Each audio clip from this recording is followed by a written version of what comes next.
Once I thought I was always have high levels of well-being and be happy in life. As I got older and faced inevitable challenges of life, boy was I wrong.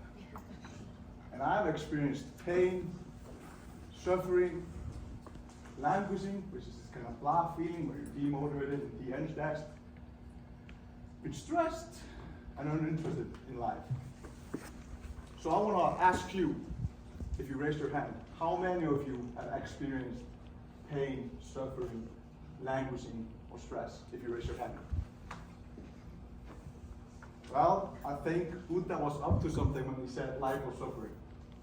But we are not alone, because 45% of Americans experienced languishing or suffering pre-pandemic, and only 55% were flourishing. Furthermore, 32% of American workforce are engaged at work, and only 80% are actively disengaged. So we got a huge challenge at the mental health front. As well, another challenge is insufficient supply, because 71% of people who face mental health difficulties, they never receive adequate care. 45% of mental health professionals can't meet the demands of your services. So what is the potential solution to that problem? Introducing Atlas Intelligence. Atlas Intelligence is a revolutionary app that shapes the path to well-being for all. It's scalable, user-friendly, and a personalized software. It's based on the leading model in positive psychology called the PERMA-4.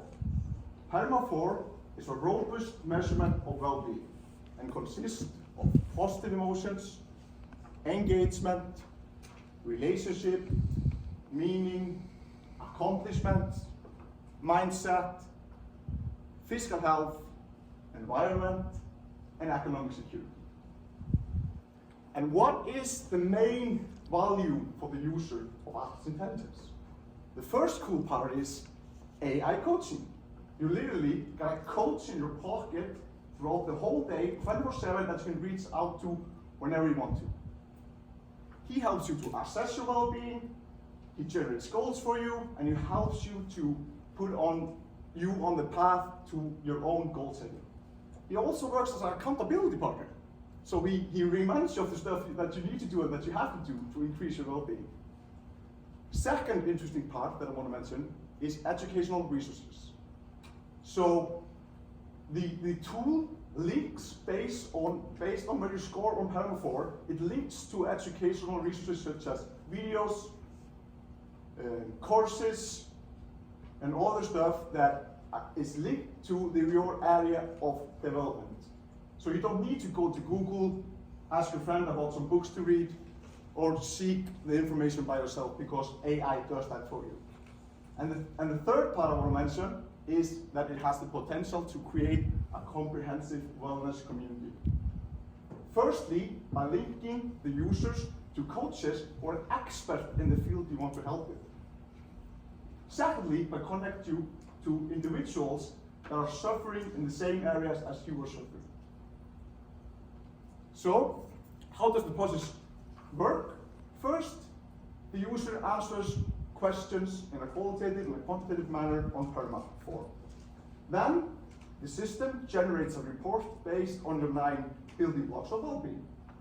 Then, the system identifies 3 areas for improvement. It also generates goals for you and also puts yourself on the path to your own goal setting.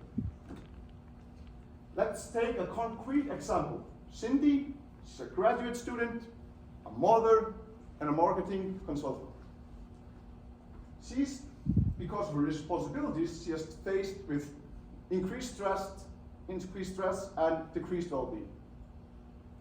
Cindy doesn't have the resources, time, or money to reach out for a coach.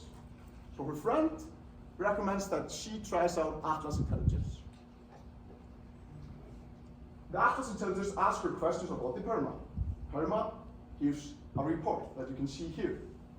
Next, will Atlas intend to generate goals based on the needs of Sinti, which is meaning, in this case, relationships, and economic security. And finally, the app gives Sinti a recommendation to do certain kind of things to improve her building blocks, such as volunteering to increase meaning, read a book about communication to increase relationship satisfaction, and improve her economic security by seeking economic finance courses. So what are our goals for Atlas? Firstly, we want to increase flourishing in the United States from 55% to 60% within 5 years of launching, and to 70% within 10 years of launching. We want to make America the top 10 happiest nations in the world, and we're currently ranked number 16.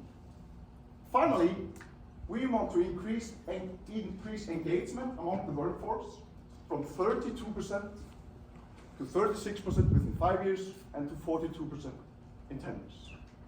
How are we going to do all this? I'll toss the ball to Danny. Thank you, Becky. So this certainly seems like a really exciting idea, right? I mean, who wouldn't love to have a personal wellness coach in their pocket? But as with any exciting idea, the true test of its greatness stands in whether it can survive in the real world. How do we expect Atlas to fare against this standard, right? Is there even a market for something like Atlas? Well, as we see things, Atlas stands right in the space between AI and wellness, in a smaller niche market referred to as the AI-facilitated wellness service space.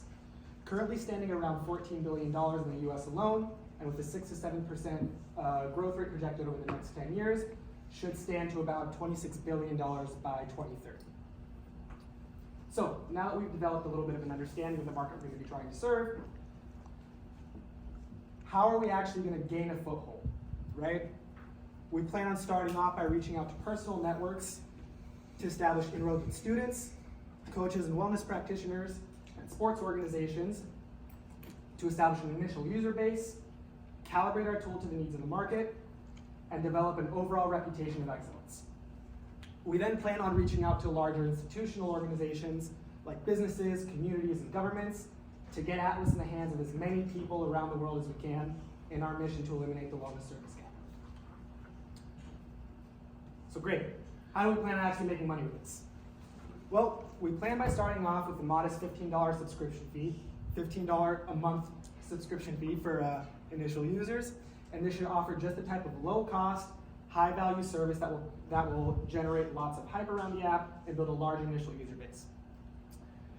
Once we have that large initial user base, we plan on launching what we're going to call the Atlas Intelligence Partners Program, where wellness coaches can pay a custom subscription fee based on their desired market outreach in order to get visibility with our users. Now, in order to establish a wellness network of this type, it's really important that we generate repeat users rather than one-time users. How do we plan on doing that? Well, by leveraging the latest in behavioral science technologies like digital nudging and gamification, while also using multimodal AI tools to enable accessibility features like speech to text, we should be able to build just the kind of compelling user experience that will get people to use Atlas again and again and again. So, next up, how do we fare against the competition? There's actually quite a few apps out there that are really similar to us already. Apps like BetterHelp, Talkspace, Wysa, Arduro, and GrowthSpace all attempt to help people on their mental health and well-being by leveraging a combination of AI-facilitated wellness exercises and one-on-one sessions with coaching professionals. Where these competitors lack is in the level of personalization and scalability. So most personalization from these apps comes directly from coaches who serve as employees. This puts a hard limit on the amount of users that they can actually help. Our tool, by leveraging large language models, which run at a cost of about 3 cents per 1,000 words of user input, can achieve this same level of personalization, but at a much larger scale, putting the health and wellness services at the hands of many more people than could be reached by any company that relies primarily on human servicers. So, what's next for Atlas? To carry us on, I'm going to pass things back on to Betty. seek funding and retain reach some customers. Secondly, develop the best team to make a good tool. Step 3 is to launch our big partners program, and step 4 is to change the world one person at a time. So if you can see, here's our team, consists of our 3 and also people who are experts in the field. And lastly, you can find us on Discord by using the QR code here, and keep follow up when we launch the tool. And finally, we believe that with the right support, the right team, and the right resources, that we can make Atlas Intelligence a reality and shape the path to well-being for all. Thank you.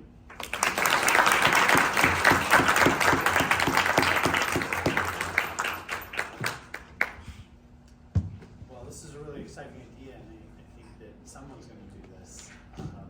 I've been working with a life coach in wellness for almost 5 years now, and I'm your target market. So I think there's a lot of also connected to AI and all of that. I'd be interested to hear how you guys, maybe some specific insights on how you think AI that's developed in the last 6 months is really going to change the game. I think for a lot of folks it's difficult to kind of imagine how an app could replace a person.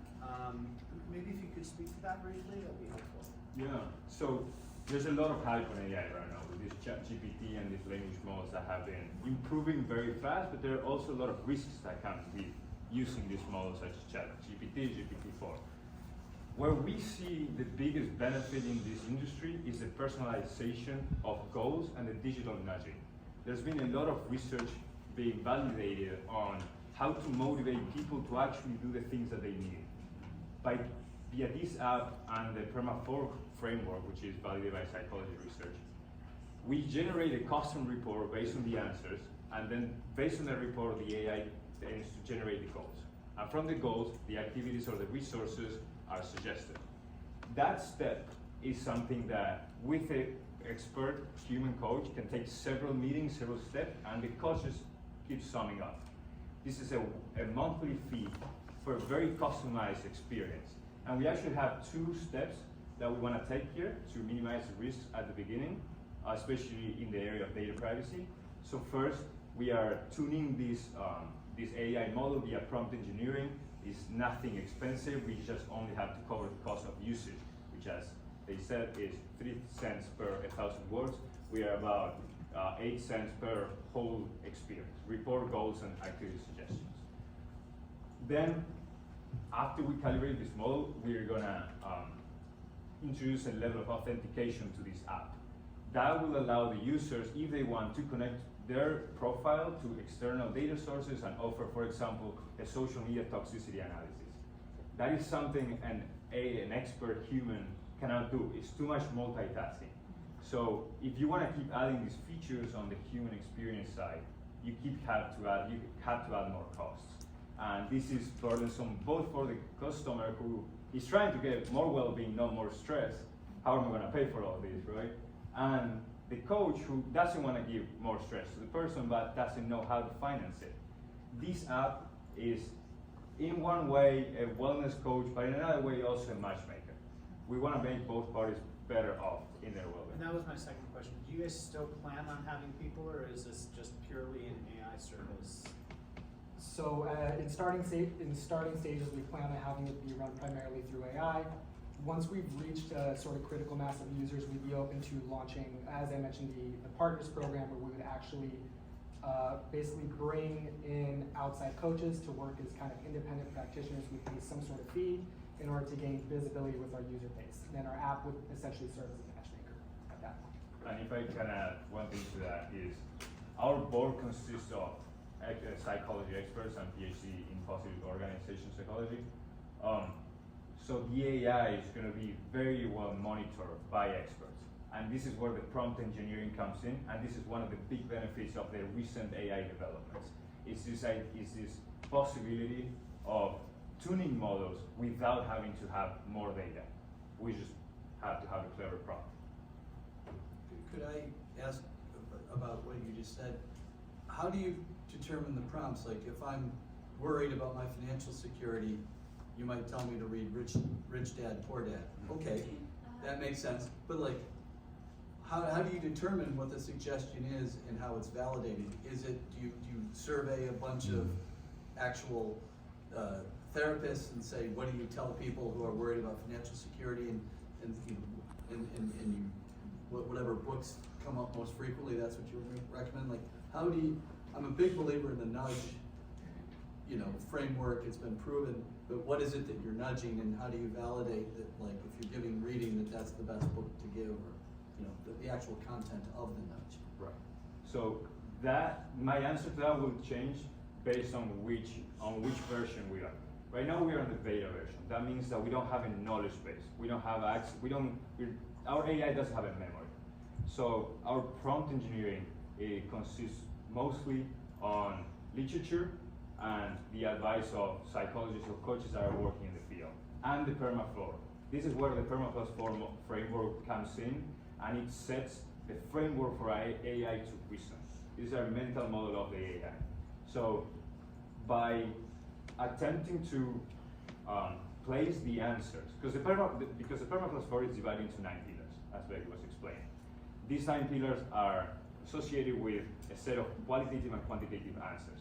Our AI knows the framework, knows the structure of this framework, and knows the questions that are related to each of these pillars. Given the responses, the survey data, the AI analyzes it and takes the big take per pillar and says, okay, in economic security, they're struggling a little bit, they say 4 out of 7, they don't feel too comfortable. That's one possible area of improvement, where the scores are not that high. But how does the AI recognize that? Or how does the AI use that to suggest the goals? Then the prompt for now is based on identifying the 2 or 3 pillars that would, a little improvement would give the user the most benefit given the effort that is required to do that activity that is suggesting. So reading books and taking courses, maybe going for a walk for physical health type of pillars have been very common in the feedback and the survey feedback that we've been running this week. And while people have had the same kind of question, it's like, this is really helpful, this is giving me some new insight, but there's also things that I could have thought of myself, right? I could have bought this book. Everybody knows about Rich Dad Poor Dad maybe, but the whole thing is that we are nudging you to do that. We are helping you figure that out.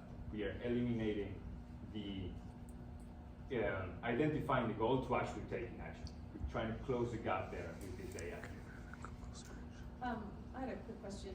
In terms of trust, I mean, to me, that is the essence of what a lot of therapists or coaches, I mean, they often, that's what they are trying to get, right? So, how do you feel that you're gonna kind of overcome or remove that barrier? Because in a sense, you're essentially kind of removing the coaches. You're saying, hey guys, we're gonna use AI, right? And the first phase, and maybe I got this wrong, but the first phase is you're gonna have that user base. You're gonna do it without the use of coaches, right? That's or It's not quite. Okay. So the coaches it's a limited number of coaches, of expert coaches that are involved in the first step, the first stage of this product, for engineering the right prompts and designing the app the right way. So, yeah, but essentially though, then you're gonna kind of remove the coaches, right? And from then the what is the equation. second step? What is the second step? Launching the partners program. So we don't want to cut the coaches You wanna off. work with them. you We know, want to give collaborate. the coaches as much visibility as they can, because post-pandemic, a lot of our habits changed. Right. We're more willing to deal with computers all day. We're on front of computer all day, and now chatbots are pretty much everywhere in our lives since ChatGPT came out in December. That was not even 6 months ago. It's wild. So, in terms of trust, we believe, and based on the limited feedback that we have gotten since we started this idea, people are comfortable with the first stage, but they don't want to be coached by an AI, right? That's what our partners program is for, to actually giving them this last step of development that where the trust is really, really important. But taking the first part is key, and I think, all right, I can talk. And one of our advisors is an executive coach. She owns a company called Connected EC. And actually, I presented this idea for her like 6 months ago, and she mentioned exactly the human element. And because she uses the permaformal with the coach, that this will save her a lot of time and get insights from the client instead of having to talk to the client for 5 sessions to discover what they need to work on, basically. And the real challenge with coaches is that we have to build enough of a user base to make sure that it's useful for them. This is where our partnership with our partner Jamie comes into play, where she can actually have us working with some of her coaches directly, get their feedback, figure out ways that we can make this tool useful in terms of generating information that coaches can also use.